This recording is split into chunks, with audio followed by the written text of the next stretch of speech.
పేద బడుగు బలహీన వర్గాల ఆశజ్యోతి అయిన డాక్టర్ బిఆర్ అంబేద్కర్ ఆశయాలను కొనసాగించాలని ఎమ్మెల్యే గండ్ర సత్యనారాయణరావు అన్నారు.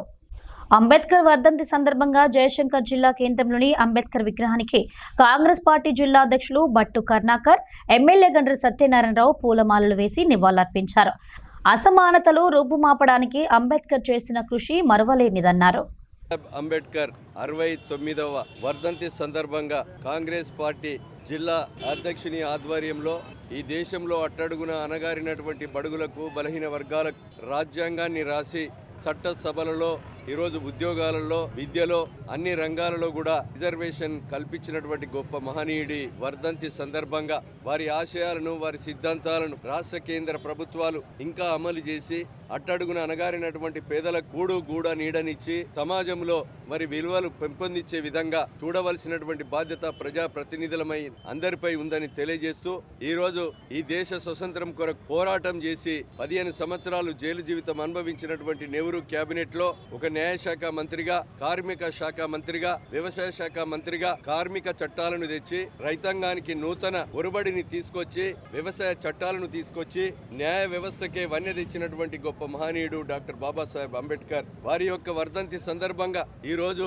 సమాజానికి విలువ ఉండే విధంగా మనందరం కూడా వారి ఆశయాలను కొనసాగించాలి. ఈ రోజు అధికారంలో ఉన్నటువంటి కేంద్ర ప్రభుత్వం డాక్టర్ బాబాసాహెబ్ అంబేద్కర్ ను కించపరిచే విధంగా ఈ రోజు రాజ్యాంగాన్ని మార్చవలసిన అవసరం ఉన్నదని మన మాజీ ముఖ్యమంత్రి కేసీఆర్ లాంటి వాళ్ళు అనేక మంది అమిత్ షా లాంటి వాళ్ళు మరి కించపరిచే వాళ్లకు ప్రజలు గుణపాఠం చెప్పాలి, బుద్ధి చెప్పాలి. వాళ్ళ మనసు మార్చుకొని వారి యొక్క డాక్టర్ బాబాసాహెబ్ అంబేద్కర్ గారి సిద్ధాంతాలను ఆశయాలను కొనసాగించే దిశలో పేదలకు బడుగులకు బలహీన వర్గాలకు న్యాయం జరిగే విధంగా వారి యొక్క రాజ్యాంగాన్ని అమలు పరిచే విధంగా ప్రభుత్వాలు ఉండాలని సందర్భంగా తెలియజేస్తూ వారికి ఘనంగా వర్ధంతి సందర్భంగా నివాళులు అర్పిస్తా ఉన్నాం. భారత రాజ్యాంగ నిర్మాణకర్త, మొట్టమొదటి న్యాయశాఖ మంత్రి, భారతరత్న అవార్డు గ్రహీత డాక్టర్ బిఆర్ అంబేద్కర్ గారి వర్ధంతిని పురస్కరించుకొని ఈరోజు వారి యొక్క విగ్రహానికి పూలమాల వేసి నివాళులు అర్పించడంతో పాటు భారత రాజ్యాంగానికి ఆత్మలాంటి అయిన రాజ్యాంగ పీఠికను సమూహంగా చదివి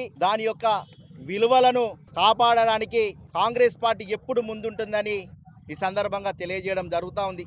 ఏదైతే రాజ్యాంగ గ్రంథం ఉందో, రాజ్యాంగ గ్రంథం అనేది ఒక దిశ, ఒక మార్గం. ఆ విలువలను కాపాడేది ఏకైక పార్టీ ఏదైనా ఉందంటే అది కాంగ్రెస్ పార్టీ అనే చెప్పాల్సిన తప్పదు. అంతేకాకుండా ఈరోజు అంబేద్కర్ గారు తన ఆలోచన విధానం స్వేచ్ఛ, సమానత్వం, సామాజిక న్యాయం అనే ప్రధానమైన రాజ్యాంగ మూలాలు ఉన్నాయి. ఆ ప్రధానమైనటువంటి రాజ్యాంగ మూలాలను కాపాడేది కేవలం కాంగ్రెస్ పార్టీ అనే గుర్తు చేయక తప్పదు. ఈ యొక్క దేశంలో బీజేపీ ప్రభుత్వం వచ్చినప్పటి నుంచి రాజ్యాంగం ప్రమాదంలో పొంచి ఉంది. 11 సంవత్సరాల కాలంలో ఈ యొక్క బీజేపీ ప్రభుత్వం ఎవరైతే బీజేపీ ప్రభుత్వానికి వ్యతిరేకంగా మాట్లాడతారో వారిపైన ఈడీ కేసులు పెట్టి భయభ్రాంతులకు గురి చేసే తప్ప ఈరోజు బీజేపీ ప్రభుత్వం రాజ్యాంగానికి కనీసం విలువలిచ్చే పరిస్థితి లేదు. ఈరోజు రాహుల్ గాంధీ గారు ఈ యొక్క రాజ్యాంగాన్ని తుంగలో తొక్కుతున్నారనే ఉద్దేశంతో దేశవ్యాప్తంగా రాజ్యాంగాన్ని బుక్కును చేతబట్టుకొని ఈ రాజ్యాంగాన్ని మనం కాపాడాలని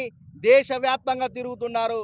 మరి కాబట్టి దేశంలో ఉన్న ప్రజలు ప్రతి ఒక్కరు కూడా ఈ యొక్క రాజ్యాంగాన్ని కాపాడే విధంగా ముందుకు వెళ్ళాలని కాంగ్రెస్ పార్టీ పక్షాన కోరుతూ రేపు రాబోయే రోజులలో కూడా అంబేద్కర్ గారి ఆశయాలను కొనసాగిస్తూ ప్రతి ఒక్కరూ ముందుకు వెళ్ళాలని ఈ సందర్భంగా తెలియజేయడం జరుగుతుంది.